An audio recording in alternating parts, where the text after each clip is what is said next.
So, good evening, friends. Nice to see you again this Thursday.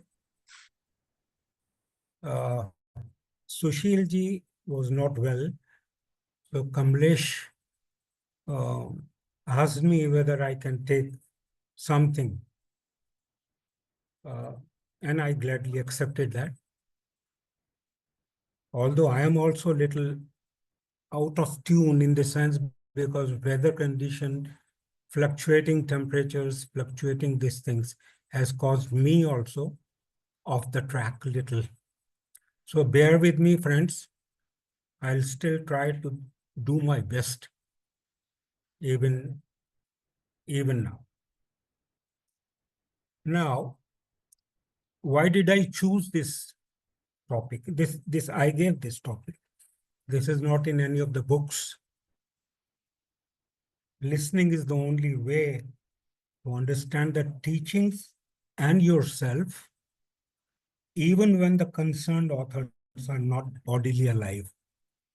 Why did I pick up this? Because I don't know, and neither of these authors, JK, I have never seen personally. I have never been to those places where he was staying most of the time. And likewise, Thich Nhat Hanh is another, that Vietnamese monk, another Zen Buddhist, Zen master, you can say, a great mystic, great master. I picked up this because they are running almost parallel to each other. Then, although I have never seen, but how I started, because usually people say that what is through book you will never understand. Although Harshad Bhai also took a different turn when he read Eagle, Flight of the Eagle, one book. When I was doing my PhD, so I was introduced to, the first book I read was The Mind of J. Krishnamurti, edited by Louis S. Voss. At that time, it was available for 9 rupees only. Anyway, money is not the problem. But Mind of J. Krishnamurti had interviews with so many artists, psychiatrists, a number of intellectuals, scientists, artists, social workers, and even church people, those who are related to Theosophical Society and a number of other things. So I liked that book very much. And what I liked in most of these people I have read is their honesty. You will find that you are attracted to most of those people, initially even Osho, Nisargadatta, Raman Maharshi, Punjaji, a number of them, all of them, they appealed me because sheer honesty and sincerity. That will always attract you, provided you have a place for these things in yourself. So then only you are attracted to these people. I listen to their words in books in my silence. I listen to these books, a number of them. Christ said once, which I like very much, if you don't understand my silence, you will not understand my words. So this expression deeply impacted me. So when we read, listen, or anything of that sort, in our own silence, you see, I have a feeling that each of us carry some sort of inner silence in us. You see, in that silence, when you read, even the book, you can read beyond the words. You can seeing beyond seeing, listening to beyond word. The sound, J.K. also, a number of times he has talked about the silence behind that. So in your silence, whenever you read or listen or see even, then you get closer to the reality. This is my experience. So I am sure even through words, you can understand life, your life. Always you have to be with whatever you are reading, whatever you are listening, whatever you are seeing, whether you are there, then only he talks about observer is observed. Whether it is, or I am the judge sitting outside. So one has to see that we all have, fortunately, we all have that silence in us.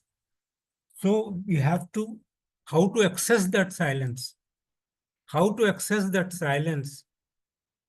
You can access easily depending on the intensity of your query. And the intensity of query is that I don't know exactly, I am blank in that way. And that intensity takes you to that silence in you, in me. And then when you approach, when you are close to whatever you are, in all those senses are working, then you get reality, touch of reality. This is what my personal experience is. Although I'll be reading verbatim in the sense why, not to bore you, not to burden you, but to take my conditioning, my conditioned self out of it. So you just listen in your silence to that what JK is talking about, or what Thich Nhat Hanh is talking about. I'll be making it short this time because probably that will be little bothersome to most of the people. At times we ignore certain, even while reading books, we ignore certain things and we pick up the most creamy part of the cake, thinking that we have completed this, I have completed that book, I have read that book, and we start singing that song of myself. So this is, I'll read first from Reflections on the Self, that book. Now, fear is such a beautiful, we all fear in one way or the other. We all get this, we know what it is. We may say casually to say it's an emotion, it will come and go and like that. But we all have that feeling of fear. This is Reflections on the Self, uh, Krishnamurti. Here he emphasizes more on the seeing part of it. You must see, be with the problem, be with the problem. So talking about observer is observe till you become that almost. So then the solution comes out of the problem. Then second, I will take from this Thich Nhat Hanh, that we are Vietnam, that there is a book entitled Fear, the entire book. You see, I will show you this. This is the book. Fear. Fear. Here he emphasizes on the unseen part of it. What we usually don't see, but it is very much there. You may call it unknown or whatever it is, but this you can't see most of the, that's why we easily forget about it. The foundation, the basis of fear. So I'll just, even now, when I'm facing you, there was a subtle in my this condition, how will I face my friends and family, and these people, some new and old. So that's subtle, not fear, but anxiety is always there. This is also a form of. So fear is that subtly in all our lives. Now I'll take up what is missed most of the times while reading books. So this is, although this is a dialogue between Krishnamurti and Mary Zimbalist, very close person to Krishnamurti. I'll not read again and again JK and Zimbalist, JK and Zimbalist. That will unnecessarily miss. So the question, the inquiry is, Mary Zimbalist asks him, Sir, there is a subject you have talked about so many times, many times, but it keeps coming back and back in people's questions and preoccupations. And that is the subject of fear. Do you want to talk about this? The Zimbalist asked this to Krishna. Now you listen, very interesting, because most of us are trapped in these things, which he says very simple words. It is, Krishnamurti says, it is a rather complicated subject. It really requires a great deal of inquiry because it is so subtle, so varied, and so abstract. And also it is actual too. It is actual too, though we make it into an abstraction. You see, it's an actual too, he is saying, but we make it into an abstraction. The actuality of fear and the idea of fear, which is the abstraction of fear into an idea. So we must be very clear what we are talking about. The abstraction as an idea of fear or the actuality of fear. You and I sitting, now you listen very carefully. You and I sitting, and all of us sitting here at this present moment, we are not afraid. There is no sense of apprehension, no danger or danger. At this instant, there is no fear. So fear is both an abstraction, as an idea, as a word, and also a fact. And also a fact.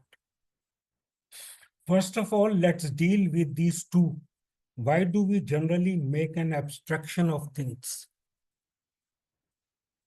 Why do we are something actual and then turn it into an idea? Now, friends, we are all discussing fear today, or we are listening to what fear somebody told. We are not afraid, and none of us, we are all, after tea, we have come here, and some of us may be taking tea even simultaneously, but we are not afraid. But we are discussing naturally as words. Why do we see something actual and then turn it into an idea? Is it because the idea is easier to pursue? Or the ideal is our conditioning? Or we are educated to ideas or in ideas, not educated to deal with facts? Why is this? Why is it that human beings throughout the world deal with abstractions? What should be? What must be? What will happen? And so on. The whole world of ideation and the ideologies. Whether it be the communistic ideology based on Marx and Lenin, or the capitalist ideas of so-called free enterprise and so on, or the whole world of religious concepts. You see? beliefs, ideas, and the theologians working these ideas out. Why is it that ideals have become so extraordinarily important? From the ancient Greeks, even before the Greeks and so on, ideas prevailed.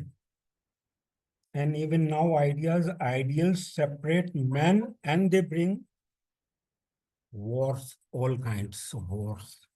Why do the human brains of human beings operate this way? Including ourselves, very much, very much.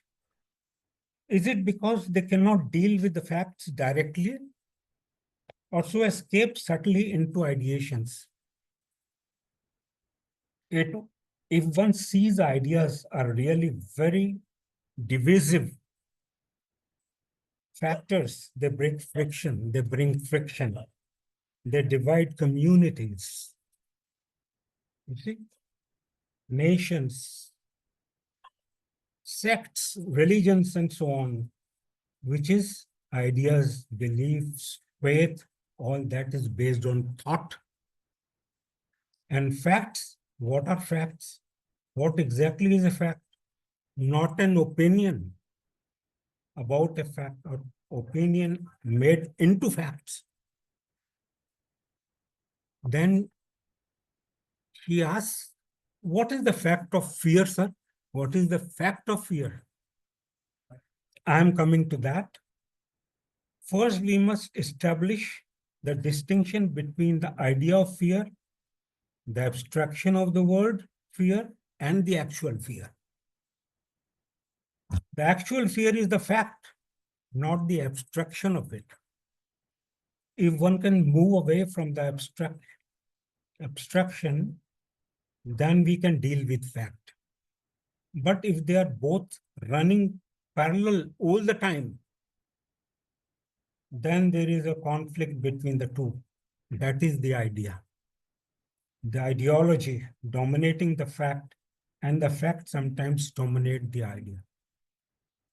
So let us look at the fact.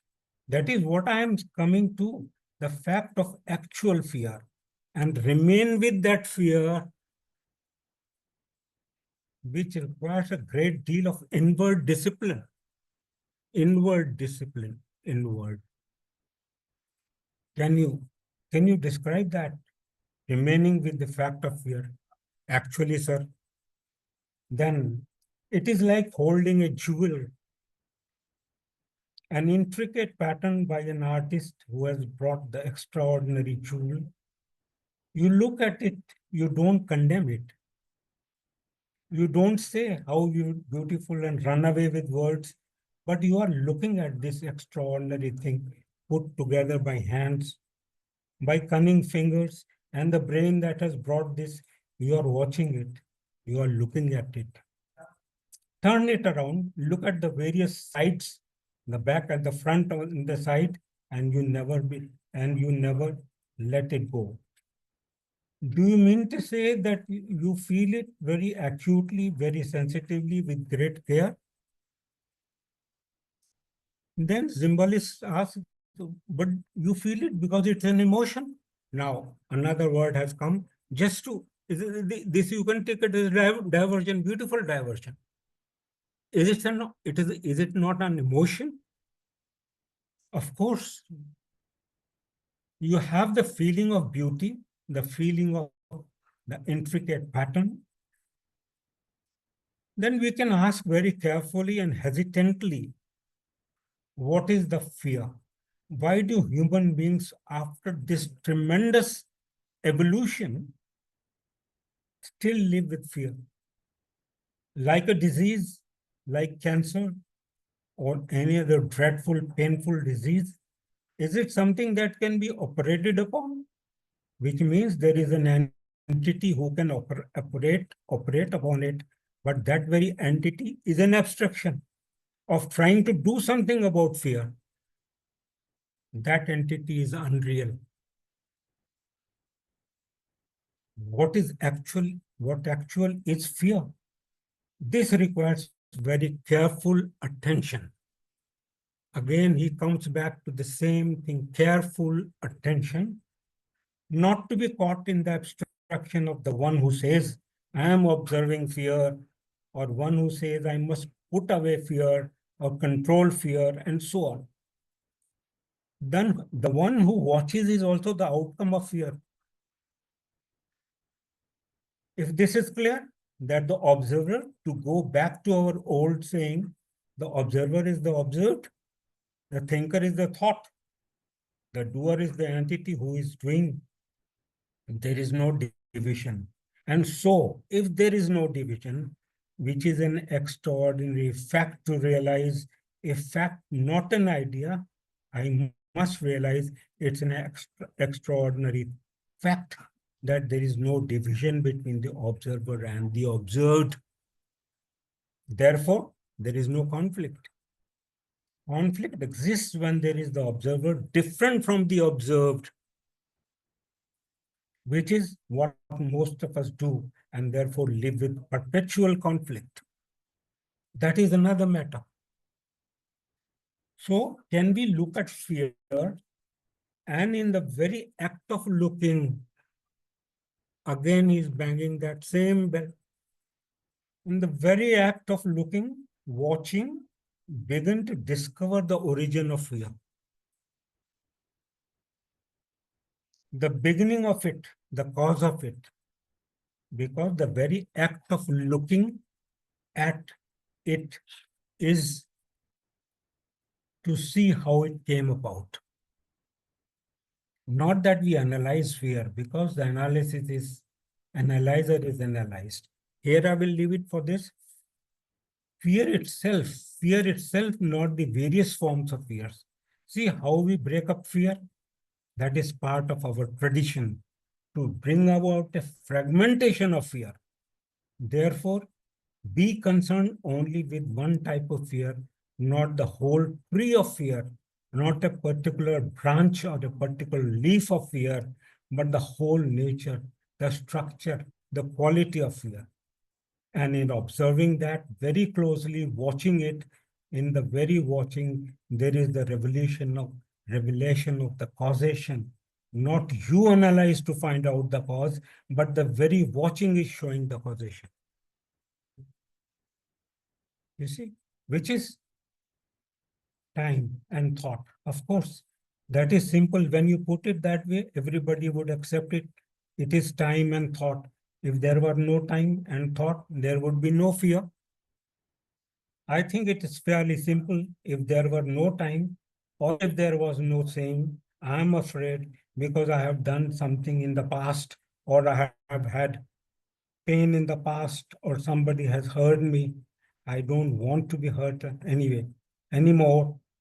All that is the past, the background, which is time, and the future, that is, I am this now, I will die, or I might lose my job, or my wife will be angry with me, and so on. So time is a factor, is a basic factor of fear. There is no question about it. I have a job now, I have money now, I have a shelter over my head, but tomorrow or many hundred tomorrows might deprive me of that, some accident, some life, some fire, some lack of insurance, and so on. Also, thought is a factor of fear. Thought, I have been, I am, but I may not be. The factor of thought, which is limited. Thought and time are the central factors of fear. Thought is not separate from time. They are one. They are not divorced. So a man then asks, how do I stop time and thought? Because his intention, his desire, his longing is to be free from fear. And so he's caught in his own desire to be free, but he is not watching the causation very carefully. Watching implies a state of the brain in which there is no movement. In which there is no movement.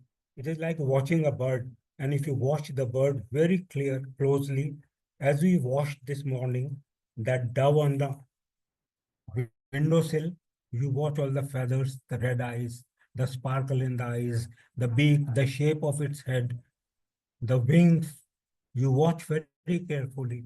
And then that which you watch very carefully reveals not only the causation, but the ending of the thing you're watching.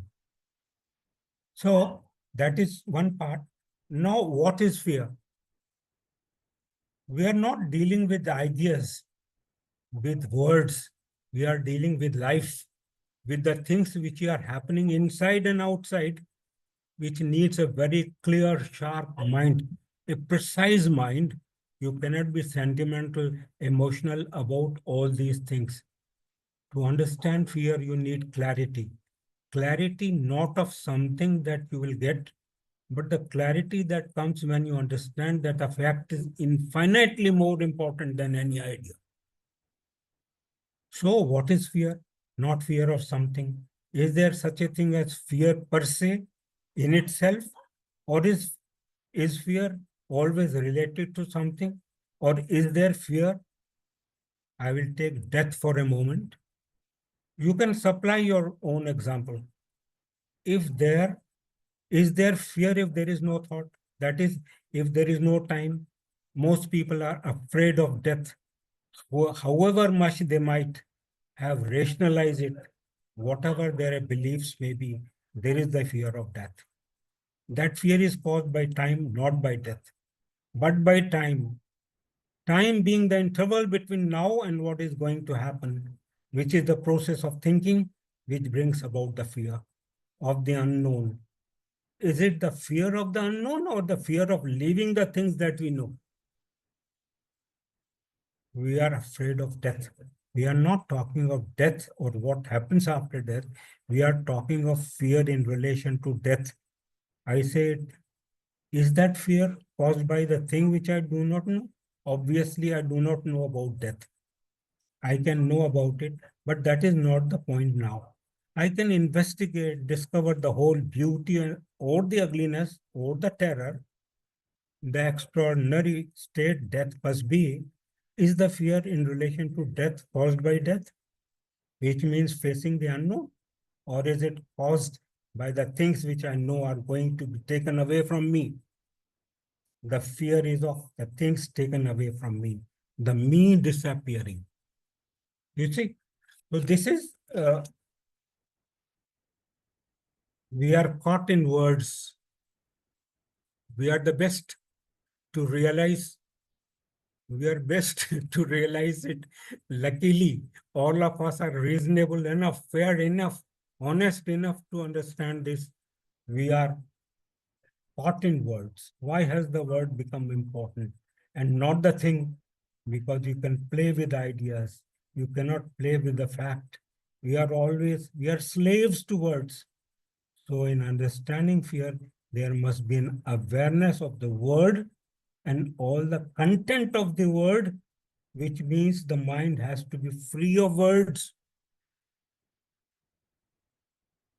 Now I am aware of the fact that fear through the word, and I know why the word comes into being. It is an escape. It is tradition. It is background in which I have been brought to deny fear and to develop courage, the opposite, and all the rest of it. And when I understand the whole implications of the word, then there is an awareness of the fact which is entirely different. We give a term to our various feelings, don't we? In saying I am angry, we have given a term. I name a label in a particular feeling. Now, please watch your own mind very carefully. When you have a feeling, you name that feeling. You call it anger, lust, love, pressure, don't you? And this naming of the feeling is a process of intellection, which prevents you from looking at the fact that is at the feeling. When you see a bird and say to yourself that it is a parrot or a pigeon or a crow, you are not looking at the bird. You have already ceased to look at the fact because the word parrot or pigeon or crow has come between you and fact. Just a minute, little diversion, sorry.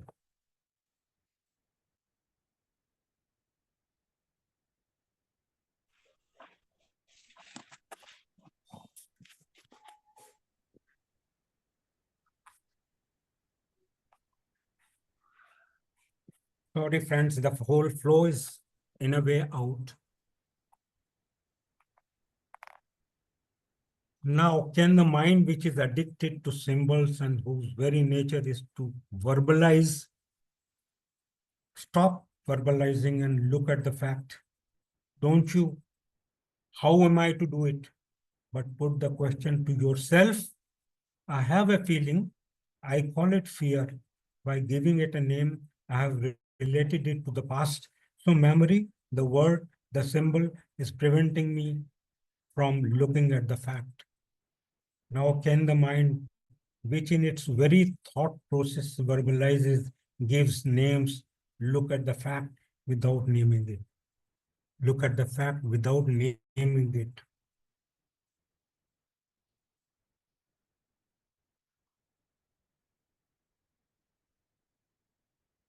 So I'll take some little more time. This extraordinary thing called loneliness is the very essence of the self, the me, which all the chicaneries, its cunningness, its substitutions, its web of words in which the mind is caught. Only when the mind is capable of going beyond the ultimate loneliness is there freedom. The absolute freedom from fear. And only then will you find out for yourself what is reality.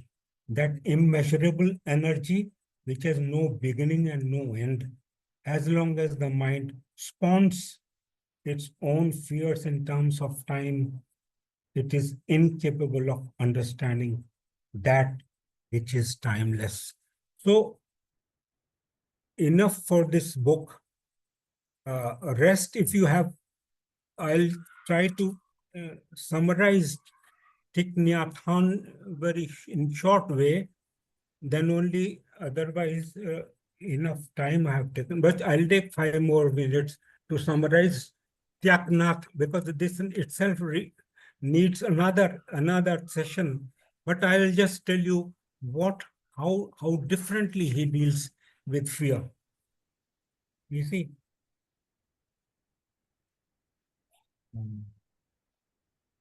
The first fear, that original fear, when we were separated from mother, cutting the umbilical cord, a very peaceful 9 months, and afterwards we are out. That is the original fear. And that original fear is carried all through in generations to till today, when our forefathers, you see, long back, what all they have suffered, hunger, this thing, dangers of all sorts, and this whole continuity, we are a continuity of that. You see, genetic inheritance of fear. So that original fear is the basis of and that's why we are, the moment human child is out, starts weeping and all sorts of things, and it needs full care of parents for so many years to bring them to level of independence, so-called independence. But that original fear is always we carry with us. Anything can trigger that in us. So that is what this fellow, our original fear, I will just read out 5 minutes. Our original fear isn't just from our own births and childhood. The fear we feel comes from both our own and our ancestors' original fear. Our ancestors suffered from hunger and other dangers, and there were moments when they were extremely anxious. That kind of fear has been transmitted to us. Every one of us has that fear inside. And because we suffer from that fear, we make the situation worse. We worry about our safety, our job, our family. We worry about external threats, even when nothing bad is happening. That doesn't prevent us from feeling fear. Once a young American came to Plum Village and practiced meditation with several others. During this time, I suggested to everyone present that they write a love letter to a parent, regardless of whether their parent was still living. Writing a letter is a form of meditation practice. This young man could not do it because every time he thought of his father, he suffered greatly. His father had already died, and yet he could not reconcile with him.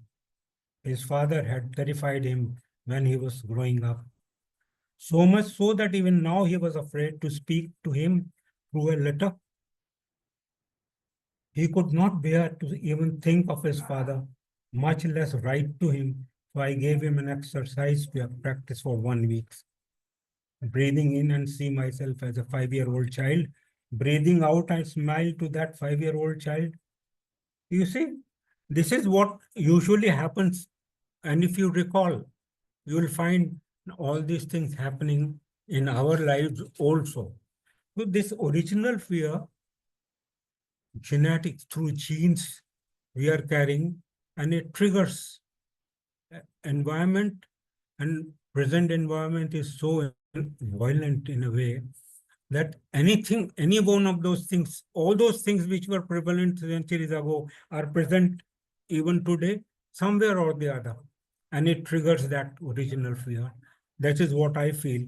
So these are important things to realize in our lives. It is our life. And I have taken enough time. Sorry for taking more than required. Now, it is up to you, friends, to take it the way you want, because that is all every one of us will do. But this is what I wanted to share with you, because this I thought most of the people will we take a very cursory view of anything, fear, and most of us will know what these things. But deeply, if you, the way they have written, the way they have discussed, the ways Mary Zimalist asked that query and see the intensity of that and how he responds. What we do every time we discuss various issues in which we are not there, never there. Most of us are quite well off, and free from this fear of survival. But intellection is very good with us, higher education, this education, that education, and all that. So that's why probably I think that's why that depth of what JK felt, that nobody has got it, although I am not saying that, but because that deep, if you go in ourselves with our relationship, then one can be really out of it. Thank you. Thank you very much. Thank you, friends.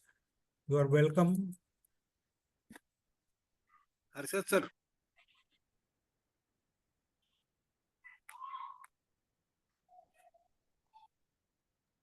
Harshad sir, please. Yeah. Are you able to hear? Yes, sir. Are you able to hear my voice? Yes, sir. Yes. Okay. Thank you. Thank you, Pradeep ji. You talked about mostly fear, but there are many problems apart from fear. There is anger or conflict, desire, loneliness, and so many problems. And the root of all this problem is same. And that, as you said, as Krishnaji said, it comes from thinking. And from thinking even comes this me who has a problem. So the whole thing is looking clearly how these thoughts are arising. And to look clearly at thinking, it requires the freedom from thinking. And that is the difficulty, that why we make everything very complicated by asking questions, discussing. what you said initially is about listening or reading. How do we read or listen to somebody if there is no freedom while reading or listening? Then whatever we read or listen, it will create more questions, more words, more ideas. It will. So um, the first step, the first step is that one must have a very attentive, silent mind. And when we read or listen, not analyze it, not think while reading or listening, but something happens while reading or listening.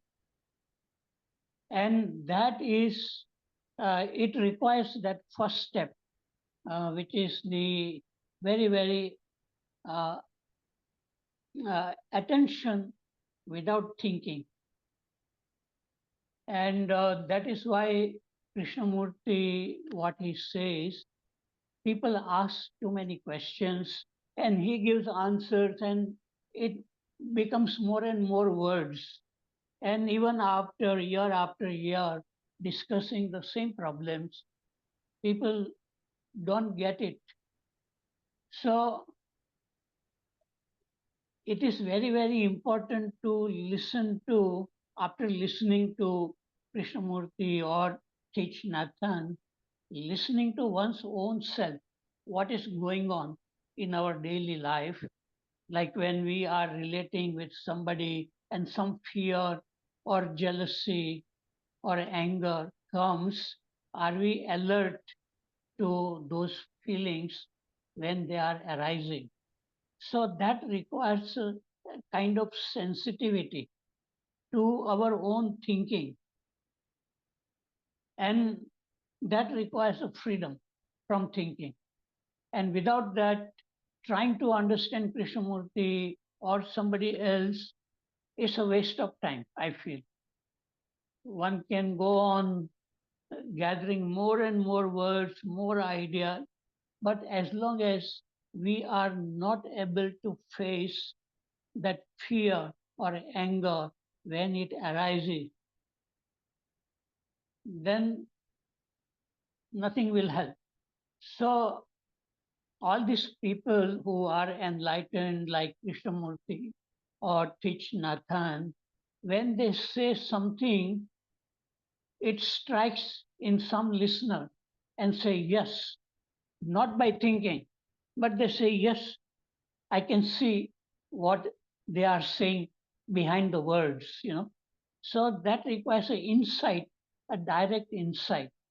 Just like when Buddha was giving the first sermon to his 5 friends, one of them immediately got it while listening to Buddha. And Buddha also said, Pandana, you have got it. So I think our difficulty is that we make everything into knowledge, ideas, and then keep on asking questions.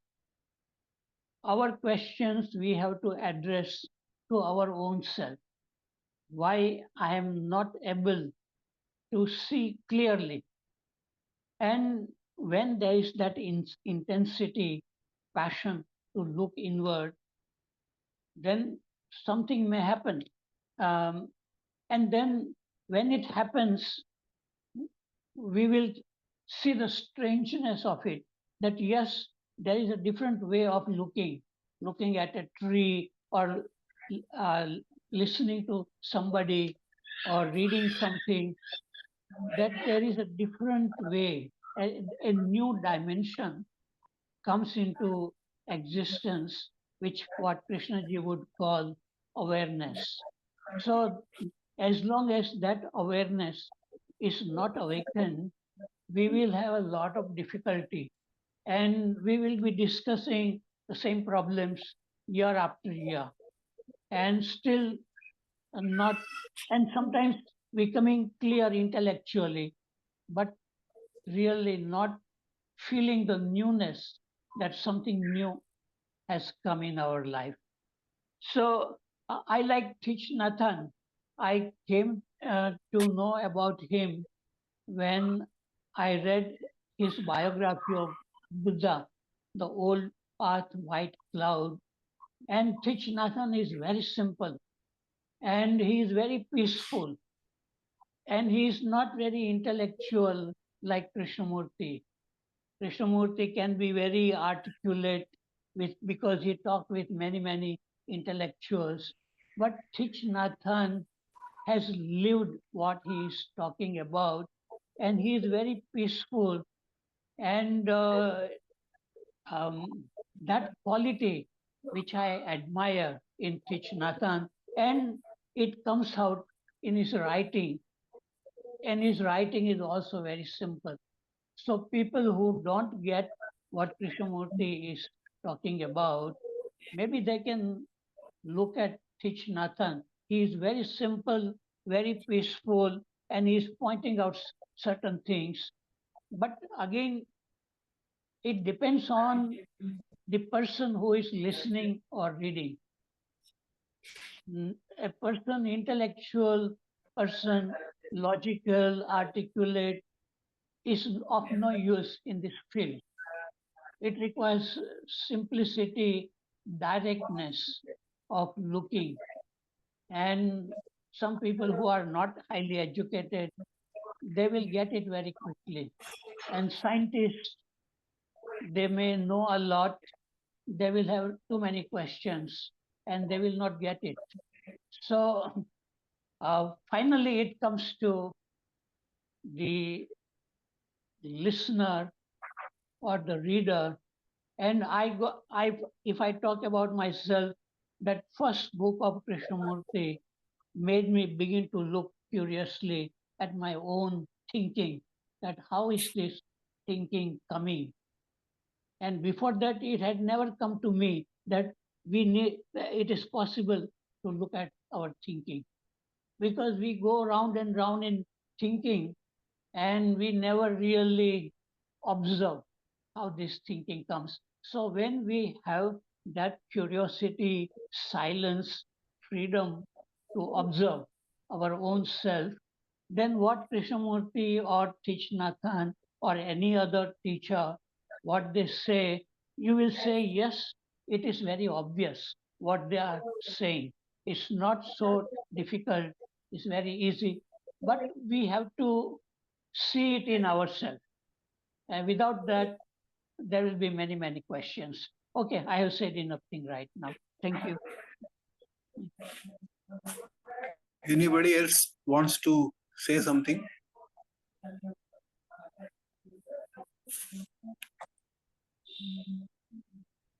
Prasad sir?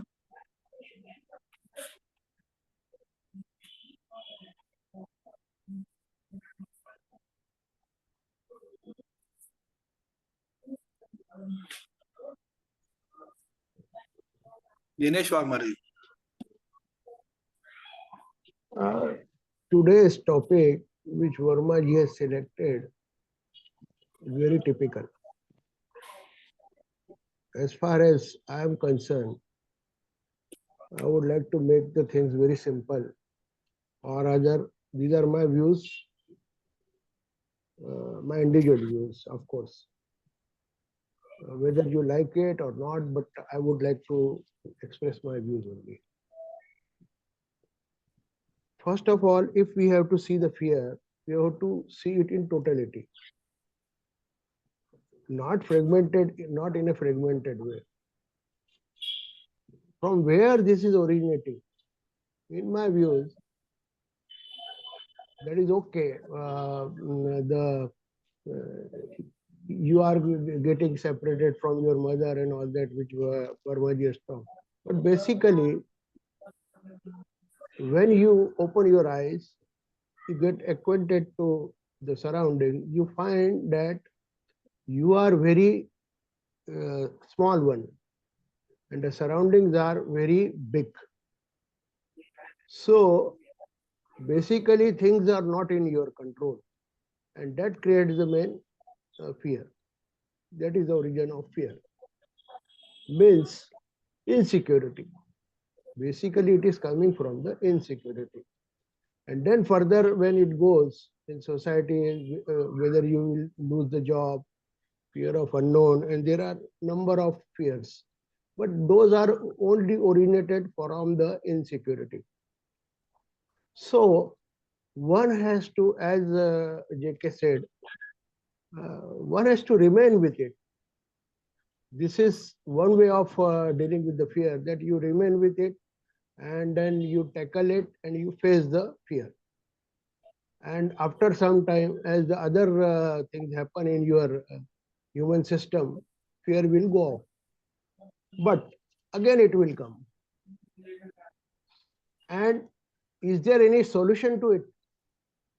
That we will come later on. But in one way, living is dying. Means there are so many things in you which are dying, and there is a change happening on daily basis. So time is, whether you accept it or not, but time is already there. And time, we have referred this time to our changes in the body or changes in the our human system. So one becomes young, then he becomes older and all that. So how can you deal with the fear? So fear, in a sort, in a way, it is a permanent sort of thing. But is there any solution to it? As long as you are living in duality, there will be a number of fears and you have to deal with it. So we have talked many times in past that there is a dimension which is beyond thought and even human system, and that dimension, if you touch, then or you may call it intelligence or whatever you call it, name you give it. If that is touched, then there is a solution, a sort of solution to this fear. And another thing which we have, that topic covers today, is listening. So listening is the topic says listening is the only way to understand teachings and yourself, even when teacher is not bodily alive. How come? What is listening basically? Is it listening to the words intellectually or what? Words is not actuality. JK has also clarified this thing, and JK has already talked on a lot of things on this. That word is not the actuality. So say if we drop words and image of speaker, what happens? We get only the essence of meaning in a vibration form, and if we can become one with the speaker, keeping aside our ego, then that is communion, in which you share the inner vibration of speaker and share the energy of speaker. Here again, whenever Krishnamurti refers to listening or saying, he always says self should not be there. He says thought should not be there, or this thing. Ultimately, it goes to self. So when self is not there, then things are different. When self is there, things are different. When self is there, self will be always, it automatically creates a duality and it moves in the duality, horizontal field, what JK said. If it is not there, then it covers everything. You feel quite differently, and the same fear which you were experiencing earlier changes its form. So one has to experiment with it, and he has to go deep and then think on these lines. Suppose energy, means I would have once again repeat, image is not there, words are not there, then what happens? The only vibrations remains.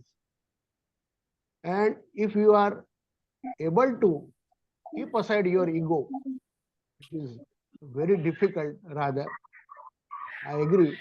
But if you are able to keep aside this ego, or accidentally it takes place, then things are different. In which you share the inner vibration of speaker and share the energy of speaker. Now, if you can resonate with speaker, then a change takes place.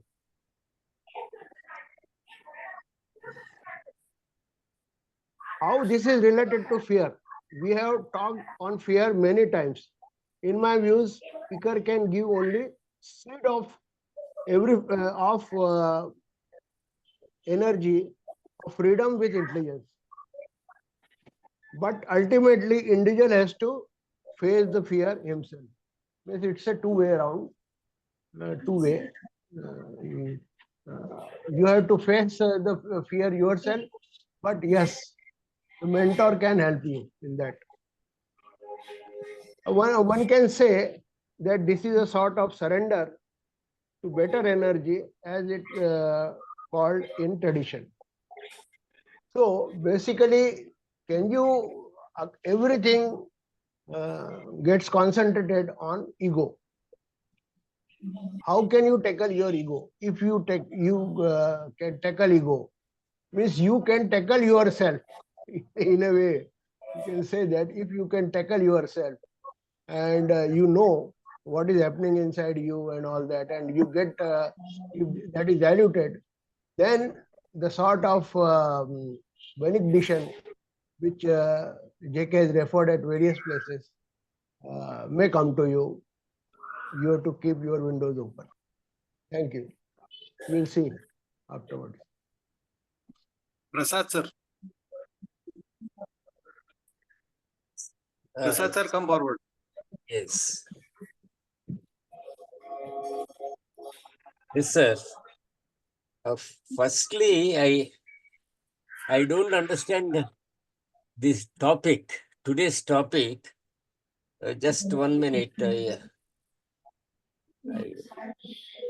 Yes, sir. Listening is the only way to understand teaching and yourself, even when the teacher is not bodily alive. I really don't understand the significance of this statement. Because, firstly, our job is not to understand the teaching. Our job is to understand ourselves. So, is the only way to understand the teaching and yourself. Of course, yourself also is there. The statement says you understand yourself also. So, to that extent, it's all right. Even when the teacher is not bodily alive, only way to understand teaching, I think the important thing is, Pradeep ji has said, we are making an abstraction of fear. There is abstraction of fear, and then there is the actuality of fear. This listening and things like that, mostly they go to, they tend to discuss abstraction of fear. What is required is our observation, living with the actuality of fear. And we have so many fears. Fear of public opinion, fear of so many things. As Pradeep ji has said, there is genetic fear. When you are cut from the umbilical cord, that itself creates a fear. And not only that, over evolution, mankind has faced so many things. The fear of the lions and the tigers and being eaten up by jackals or whatever, so many fears are there. They are all in the brain. So many fears. The problem is we have created so many psychological fears which have no basis in actuality. Like, as a kid, we were told about hell and heaven and all that. The Rakshasas, and that you will be punished in boiling oil and all that type of thing. You have created authority. You have created multiplicity of deities. And all of them, this combination of all these things, they won't allow you to face fear as such. Fears are one thing. Is fear related to something, or is there fear per se? For me, to my mind, there is no fear per se. There is nothing like fear as such. Fear is always related to something. I'm afraid of my policeman or something like that. I'm afraid of a ghost. I'm afraid of death. Pradeep ji has discussed that also, I think. The death, because ultimately we are all afraid of that death. And what is the fear of death? He has also said fear of losing the known. It is not the fear of the unknown. It is the fear of losing whatever you know, your attachments, your possessions, your properties, all these things. You have achieved so much fame, and all this will be, you will be deprived of all these things. So like that, always fear is in connection with something. It is always related to something. So, but the psychological fears, they are mostly our acquisitions. They have no basis. We have created authority. And then I have created a guru. And I'm afraid of violating any word of the guru. So we create the basis for our fears. So ultimately, what is required is living with the fear. That observer and observed also. You know that so long as there is an observer, there is duality, there is conflict, there is fear. So when you are the fear, when you know you are the fear, not that you have fear, which is different. When you are the fear, that is, when there is fear, I am the fear. There is nothing else. It is not that I am suffering fear. When I am fear, then that fear subsides. At least that is my view in the matter. And that is what all this pedantry is not required. We have to simplify it, not so long as we are scholarly, we have only words. The best thing is to face the fear. Krishnaji has said so many times, you are escaping fear. When there is a fear, you go to a cinema. When I have some fear, I take a drink. So that is how I face fear.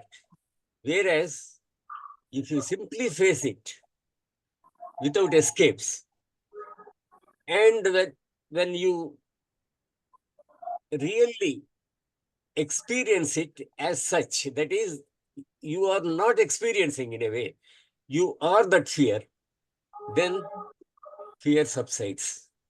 Thank you, sir. Rajendran sir. Oh, thank you.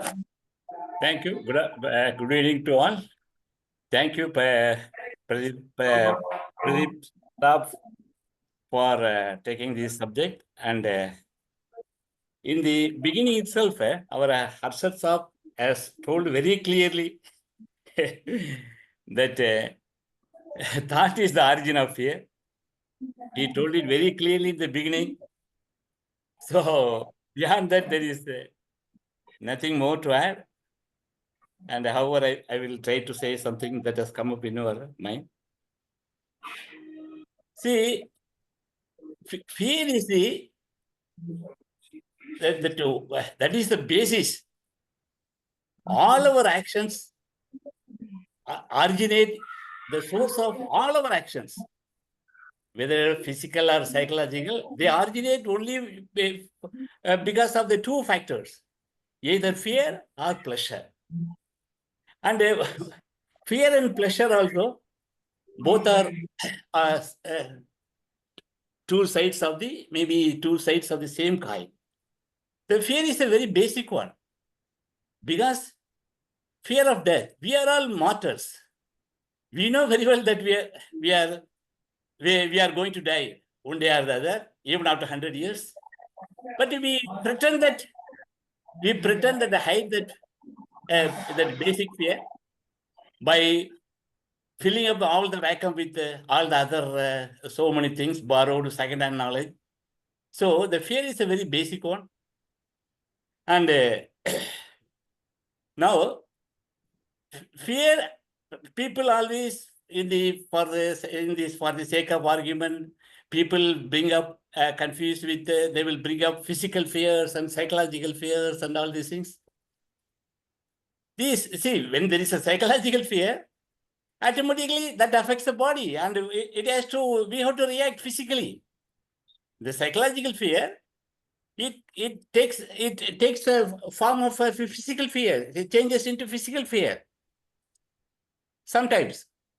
And I know I'm actually also disappointed, because most of my fears, 99% of the fears for all these more than 50, 60 years, they never became real. Actually, I'm even disappointed. They never tend to be real. Most of our fears are illusions.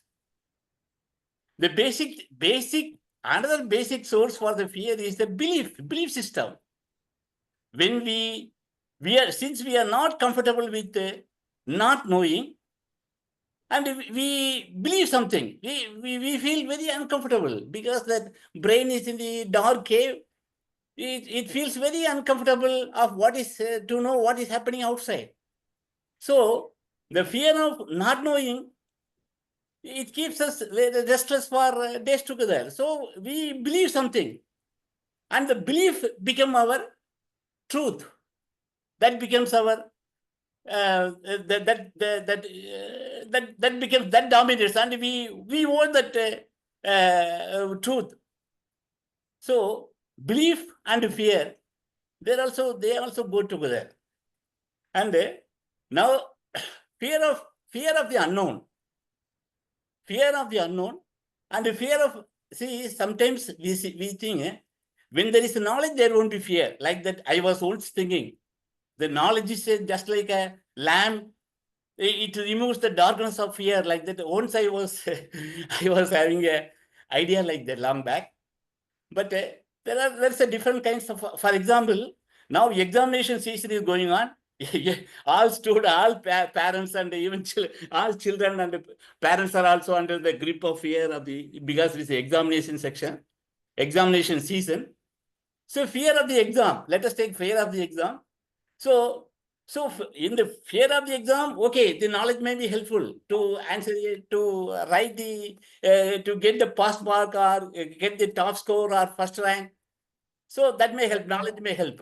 So that is a different kind, that kind of knowledge we are not talking about. That knowledge is essential, necessary to make a livelihood, to drive a car, to buy a railway ticket online, or make a banking transaction, online transaction. That knowledge is necessary. We are not talking about that. We are just talking about the psychological knowledge, that opinions, judgments, anxieties, that beliefs, these type of systems, they create the fear. They are the origin of fear. The thought is the origin of fear. The thought creates the me, that which is a mortal one, that is also illusory, that is followed by fear. When there is a knowledge is the cause of all fears.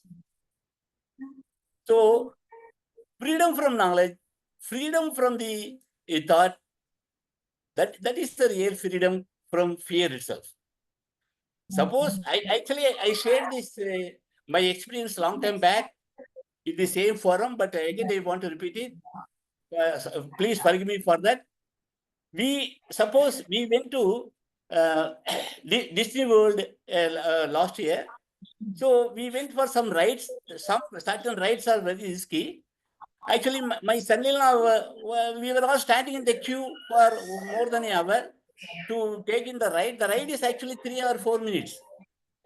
So while standing in the queue, my son-in-law was just seeing went to took his mobile and saw in the YouTube what this particular ride would be. So that information made him scared. And he told us, no, let us go back. This ride is very scary. Let's not go back. Let's not take it. See, since we did not see that information, we did not refer that YouTube video, and we were not afraid. We just and because he saw that video, he became scary. So it is a very simple example. I want to share it with you. This knowledge breeds fear. Why the children are fearless? Because they don't have any this type of but they don't suffer from this burden of knowledge. That's why the freedom from the knowledge, freedom from the known, that is the real freedom. That freedom will free from fear also, mainly fear. Well, see, we see this fact Shakti only ji. when we are alert enough. Sir, Rajendran sir. Yes. Rajendran sir. Yes, sir. Rajendran sir, please be brief. Three persons are No, waiting. I am closing. No, I am coming to the end. So only when we see, only when we are alert enough to look inward and see what is going on in our day-to-day life, then only we see that thought is the origin of fear. Thank you. Shakti ji. Yes, sir. Fear is an unpleasant sensation. And what happens is that we tend to run away from any unpleasant sensation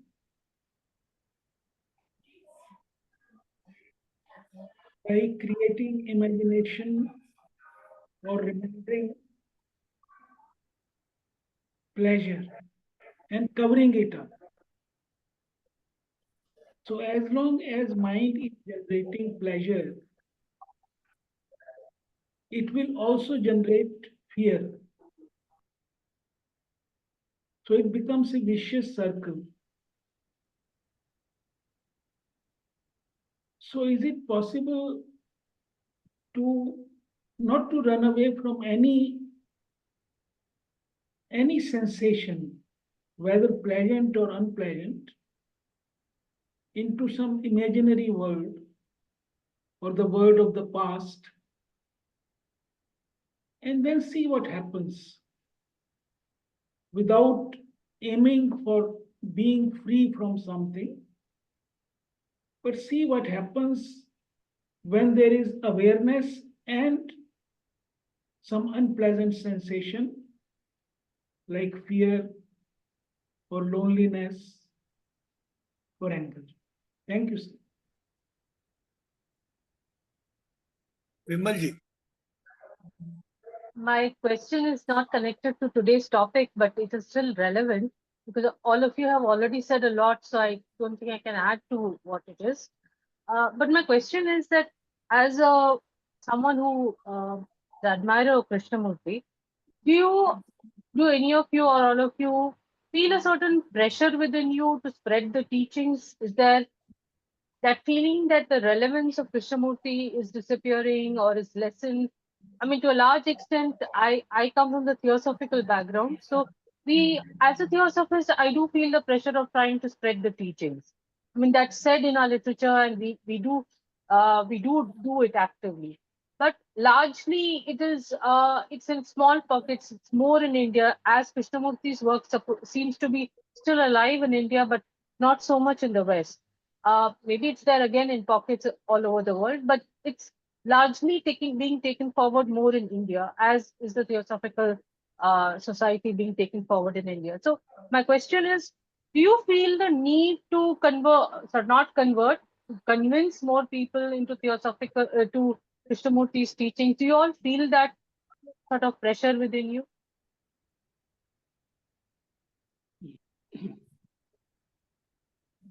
Harshad sir, would Yeah. you like to reply? Yes, I don't even tell my brother. He has a different way, and I never talk with him about Krishnamurti.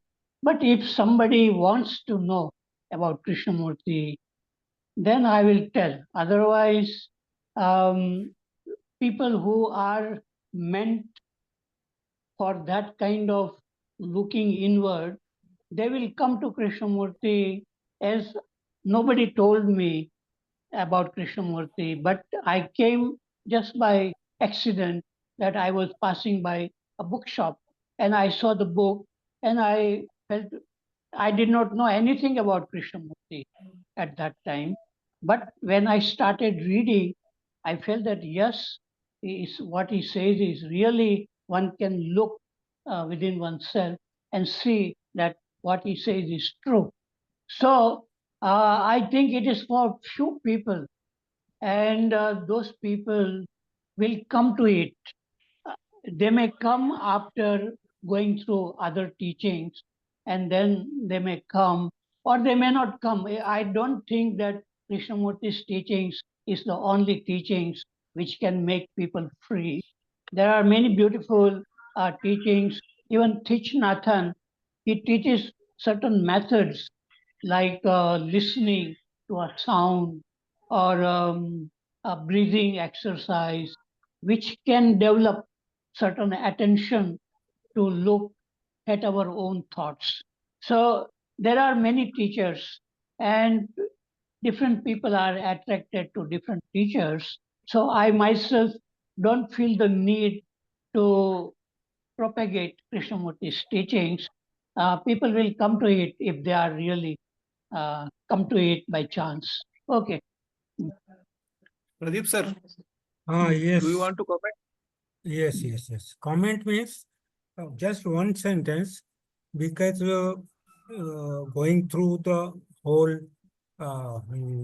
today's discussion and all that, who said what and what not. The ultimate, whether we have come back to ourselves, that do I have any fear in me, each one of us? That is the basic question. Even now, forget about whether it is ancestral, whether it is social, whether it is this or that. Are you still afraid of something? And do you know about it? And if you're not, then is it fluctuating? Is it a mercurial fear? So one has to see himself. If we, after all this, if we don't come back to ourselves, that I have a particular fear and I'm not free from that. Because some people say, okay, when you are separated from others, this thing and that thing. and ancestors suffered because they had no time. They seek security. Are you secure now? Am I secured now, in spite of having so many things around me? Am I secured? Am I without fear? And you will automatically go deeply in yourself. This is what I have to say. Thank you very much, friends. Thank you.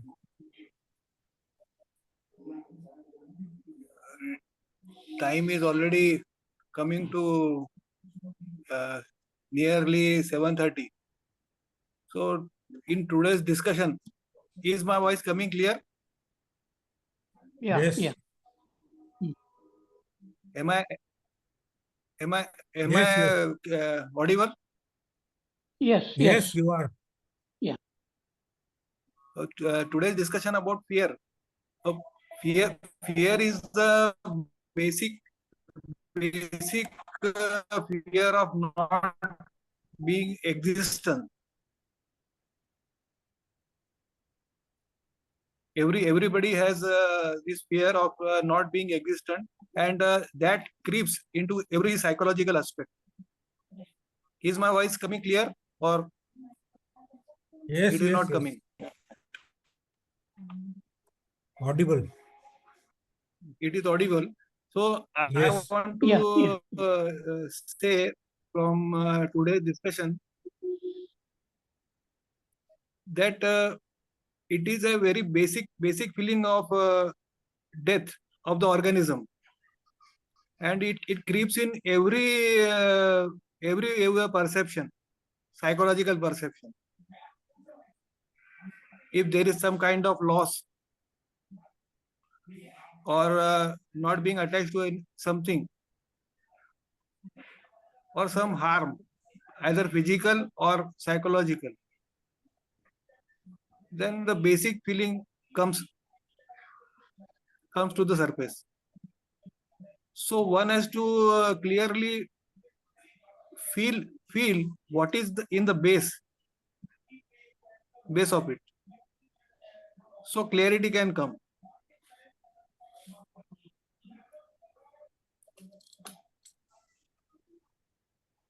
Verma sir, do you want to say something? Not Madam Lakshmi, Madam, she has raised her hand. Give her few minutes. One minute.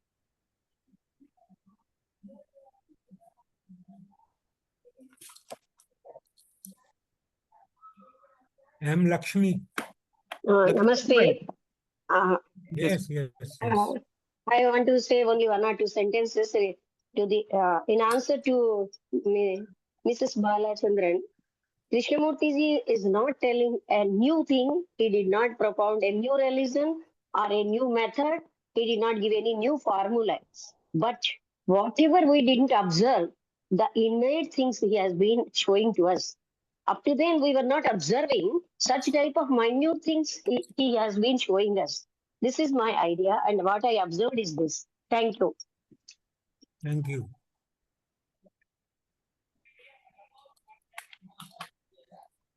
Harshad sir, last comment from you. Yeah, I would say that the real question is not whether I have fear or not, no fear, but the question is, when fear comes, is it possible for me to see its beginning? That means one needs an ongoing, effortless awareness of what is happening. So when that awareness is there, even if fear or anger arises, it goes away. So the real question is, do we have that awareness or intelligence which can see whatever is happening within us clearly? So that is the real question. Yeah. I want to say one thing. Yes. One comment, last comment. I want to answer the Vimlaji's question. Theosophical teachings are also very powerful, and one can go for it. In my views, JK teachings are complementary to it. And my experience is also this, that people, in fact, they find resistance if we talk about against the JK or something which is crossing the line, then people find it difficult to accept it. So you are absolutely correct. I have understood your intention, and whatever you are saying, yes, people feel the pressure talking against JK or going something which is going or the crossing the border of JK teachings. Thank you. Ravi Kaushal ji, one last comment from you. Okay, sir. Am I audible, sir? You are audible. Okay. So we are talking about fear and this thick man and case talk and all that. But I see that the word teacher is one thing that if you're learning every time that, then everything is teaching you actually. There is no वहाँ पे कोई bar नहीं है. There is no bar. Teaching and listening and learning is something which is light thing. It is not that you are listening from K, only then you get something or something. Listening and seeing and this learning is always, it's fresh. It's not all that. And one more thing that Harshad sir talks, sometimes you talk in terms of, this problem of fear and problem of anger and all. I see why you think in terms of problem. That is one question raised in my mind. And of course, Dinesh Waghmare talked fear and living and dying together, which is good. And Balachandran, I miss Balachandran. I think, sorry, I'm not pronouncing the name correctly. But what I'm saying is the propagating K. I think K is the only person I see, one of the person which I see that which is against all that. You see, still the K has some organization working still, but it's all K's words and his teachings. But you see, there are Kabir, a kind of Julaha person. There are Dadu and all that, and Paltu and all that. These wise people, their voice is still in the atmosphere. So the K is not for this. I also object that when Harshad Parekh said that is for the few people, and I say that it is not for the few people. It is for generations and generations and generations. It's always there. It is timeless teaching. It is for our human nature,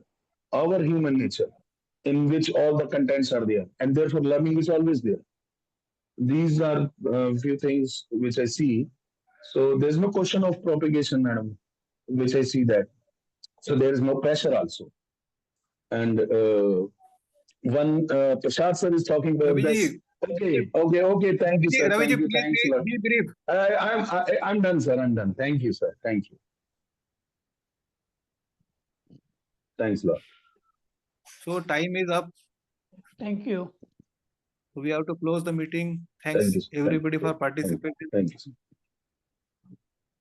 Thanks everybody. Thank you.